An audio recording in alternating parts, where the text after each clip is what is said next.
Okay, so get this. It's like Summer League in Vegas, right? But it's actually kind of chill this year. Usually there's some huge player stuff going down, but this time, nah, it's mostly just like quiet. Nobody's really moving, the big stars are barely playing, and everyone's just recovering from the season. Remember like 6 years ago? That was wild. Earthquakes and Chris Paul for Westbrook. This year, it's just buyout deals? Seriously, the biggest thing happening is guys signing two-way contracts, which is fine. And another thing, jobs. Apparently, people looking for NBA gigs found it way less crazy this year. It used to be a total free-for-all, everyone shoving their resumes, but now execs are super swamped, and they're just trying to relax after all the crazy trades and stuff. So a bunch of teams are totally holding off on hiring, even for big front office jobs. It's like, we'll figure it out later, man. But even though it's chill, there's still stuff people are gossiping about, you know? The biggest thing is Dame Lillard. So I actually left Vegas before this officially went down, but then people were talking and it was kind of like, wait, what? They brought Dame back to Portland. 3 years, $45 million. It's nuts. Like, okay, so Dame still loves Portland. He's a legend there. That part makes sense. And he totally got the best deal for himself. No trade clause, and he can opt out in 2027 if he has a killer year in 2026-27. Smart dude.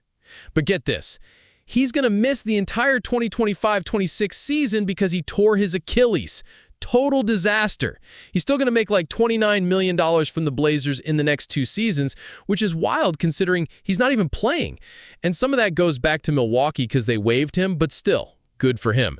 He's basically going to make like $64 million over the next few years, but it's going to be spread out. So on the court for Portland, it's basically him playing 1 year, that 2026-27 year when he's 36 and coming off that injury. And he's not even giving them a hometown discount. Plus, their team is so young and rebuilding, and now they've got all these contracts locked up for Dame, Jerami Grant, and Drew Holiday. That's like more than half their salary cap for the next few years. It's a mess. And the whole thing is so weird because the team is up for sale, they made this day move, and they picked this Chinese center, Yang Hansen, in the first round of the draft. People were totally speculating in Vegas if this is even about basketball anymore. Like, is the team trying to look good for buyers? It's so confusing.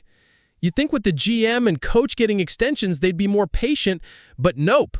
They went the other way, getting Holiday and Dame for a team that's nowhere near competing. Okay, so there is a basketball reason, I guess.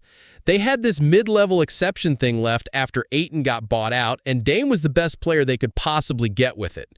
Portland's not even close to the luxury tax, so these deals don't really mess them up money-wise. And maybe they're giving themselves an out if Scoot Henderson doesn't get way better next season. So basically, they just gave up some potential cap space next summer. No biggie, right? Wrong. This is going to blow up in their faces. Dame's dead money for next year, and they traded away their other point guard.